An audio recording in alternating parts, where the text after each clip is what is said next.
Գյուրջան Կասկադ, հասանելի բնակարաններ 65 ամիս մարման ժամկետով։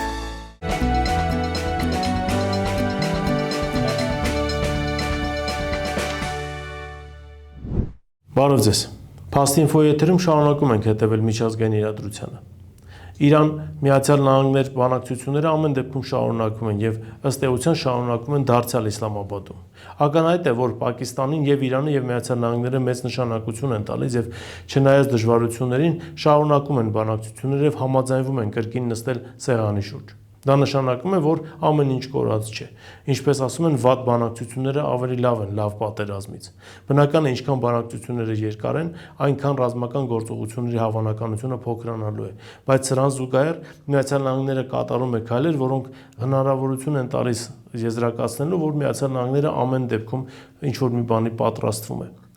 Ինքնաթիռները եւ լցանավերը զանգվածաբար տեղափոխվում են Մերձավոր Արևելք եւ տեղակայվում են Իսրայելի, Արաբական Միացյալ Էմիրությունների եւ Հորդանանի օդանավակայաններում։ Եթե նկատեցինք, Սաուդյան Արաբիան այս ցանկում չկան նաեւ մյուս արաբական պետությունները։ Ակնհայտ է նաեւ, որ ծոցի երկրների միջև խորանում է տարաձայնությունները։ Քանզի մի մասը շատ լավ հասկանում է, որ այն վնասները, որոնք կրեցին իրենք Միացյալ Նահանգներ Իրան պատերազմում, մեծ հաշվով կապված էր նաեւ այն հանգամանքի հետ, որ համաձայնվել էին ժամանակին իրենց տարածքում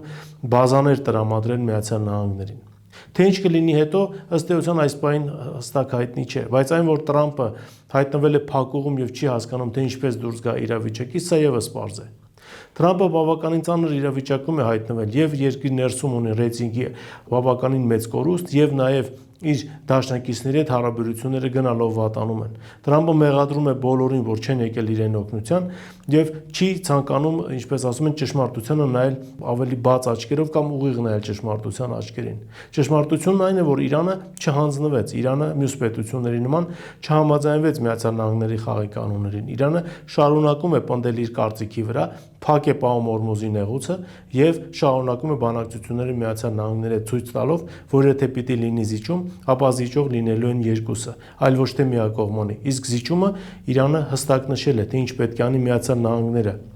Առաջին հերթին պետք է դուրս բերի իր բազաները Մերձավոր Արևելքից, պետք է հանի բոլոր պատժամիջոցները Իրանի վրայից, պետք է հանի բոլոր արգելանքները Իրանի հաշիվների վրայից։ Սա Իրանի պահանջներն են եւ սրան ակնհայտ է, որ Միացյալ Նահանգները պատրաստ չէ։ Տրամպը շատ լավ հասկանում է, եթե զիջեց Իրանում, ապա միջանկյալ ընտրություններում եւս պարտություն է կրելու, այս անգամ չի լինելու հրեական լոբիի հսկայական աջակցությունը, որը Տրամպն ուներ նախագահական ընտրությունների ժամանակ։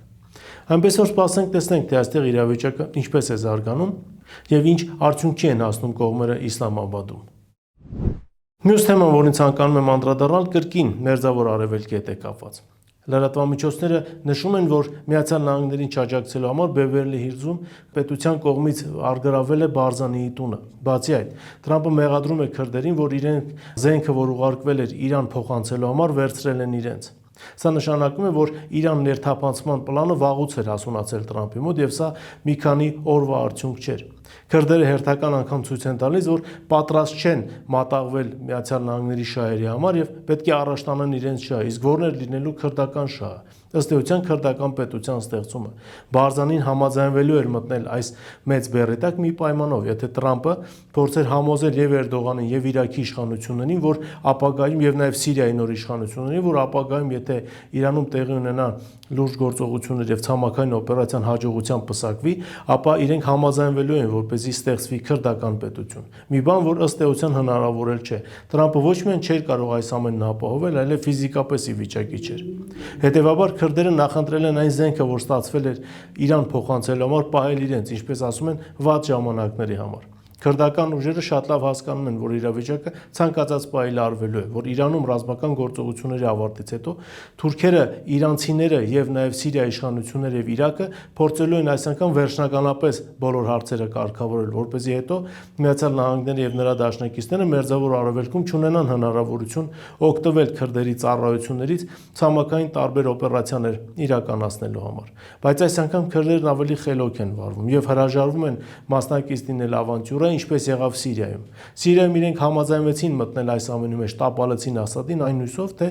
Սիրիայում իրենք ունենան գոնե ինքնավարություն, բայց պարզվեց, որ ոչ միայն ինքնավարություն չեն ունենալու, այլև վերջին պահին Միացյալ Նահանգները եւ նրա դաշնակիցները հրաժարվեցին օգնել քրդերին։ Վերջինս էլ համաձայնվեցին սիրիական նոր իշխանության պայմաններին, մաս կազմելով սիրիական բանակին։ Այնպես որ իրադարձություններն այստեղ կարծում ենք դեռ նոր են սկսվում եւ մենք դեռ առիթ ունենալու ենք անդրադառնալու քրդական հարցին Մերձավոր Արևելքում։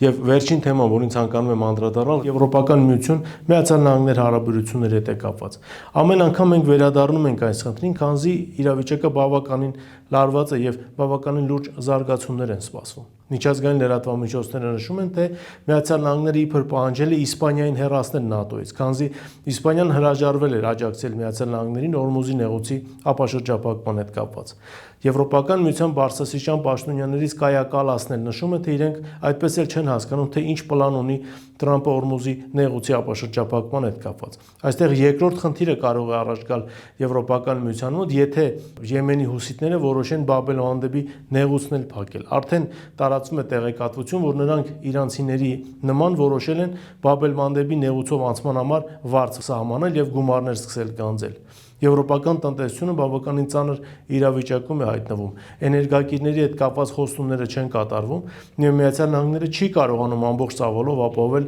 Եվրոպական միության պահանջարկը։ Գերմանական մամուլն էլ արդեն գրում է, որ Գերմանիայի նախկին կանցլերը առնվազն տեղյակ է եղել, որ հյուսիսային հոսքերը պայթեցվելու են եւ տեղյակ է եղել այդ դեպքից առնվազն 4 ամիս առաջ։ Սա եւս շատ լուրջ ներքաղաքական ճգնաժամ է առաջացնելու Գերմանիայում։ Առջևում նաև Ֆրանսիայի ընտրություններն եւ Մակրոնի շատ ցածր վարկանիշը հաշվի առնելով վստահ ենք, որ այդտեղ եւս Մակրոնը պարտություն է կրելու։ Այնպես որ Եվրոպական միությանն, ինչպես ասում են, դեռ վատ ժամանակներ են սպասում եւ այս պահին Իրանի դեմ սանձազերծած պատերազմը չէր մտնում Եվրոպական միության բարձրաստիճան ղեկավարության պլանների մեջ։ Սպասենք տեսնենք, թե իրադարձությունները ինչպես են զարգանալու։ Այս թեմաներն էին, որոնց այսօր ես ցանկացա անդրադառնալ։ Դուք շարունակեք բաժանորդագրվել մեր YouTube ալիքին, ինչպես նաև շնորհակալ ենք այն նվիրատվությունների համար, որ արվում է ձեր կողմից մեր ալիքի աշխատանքն անխափան ապահովելու համար։ Այսօր այսքանն է, շնորհակալություն, կհանդիպենք հաջորդ անգամ։